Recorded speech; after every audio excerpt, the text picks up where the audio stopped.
Amis et amis de la République, c'est jeudi 23 janvier matin, nous avons reçu des nouvelles d'une incursion des terroristes dans Béniville et territoire.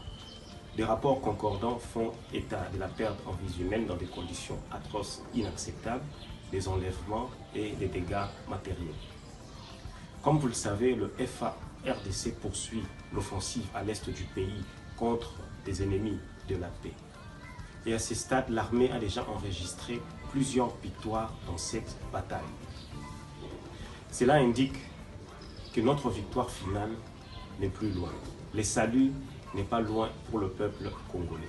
Nous devons rester mobilisés derrière le FARDC et soutenir sans relâche l'armée nationale.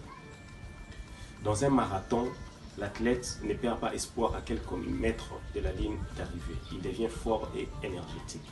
Donc, mobilisons-nous aux côtés de FARDC. Dans notre hymne national, nous avons fait deux grandes promesses à notre nation. Nous avons dit à la RDC, chère RDC, nous peuplerons ton sol et nous assurerons ta grandeur. Nous avons dit à la RDC que nous étions unis par le sort. Portons béni partout avec nous. Béni dans nos maisons, béni dans nos bureaux, béni dans nos écoles et béni dans nos églises. Lorsque les dangers menacent à la porte de la République, tout paysan devient soldat. Et à la fin de la guerre, il revient à sa charrue. Lèvons-nous pour le Congo, lèvons-nous pour le FARDC. Tenons-nous forts tous ensemble et tenons ensemble notre drapeau. Il est comme notre propre peau, jamais il ne changera. Le jaune, c'est la richesse du peuple grand et uni que nous sommes. Le bleu, ce sont nos cours d'eau, notre majesté, fleuve Congo. Le rouge, c'est le sang de martyrs. L'indépendance qui ne prendra jamais fin.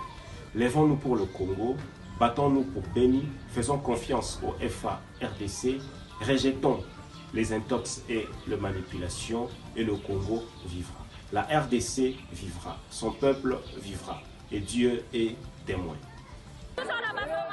Nous demandons au président de la République de poursuivre son travail de sécurisation du pays pour que nous puissions être en paix. Il n'y a pas d'autre moyen de nous aider et nous avons vraiment besoin de paix. Nos ancêtres ont combattu pendant plus de 500 ans pour que ce pays nous soit légué dans son format actuel. Nous avons donc une responsabilité et un devoir historique de le léguer aux générations futures tout en état intact. Ma nation, ma vérité, mon héritage. Je vous remercie.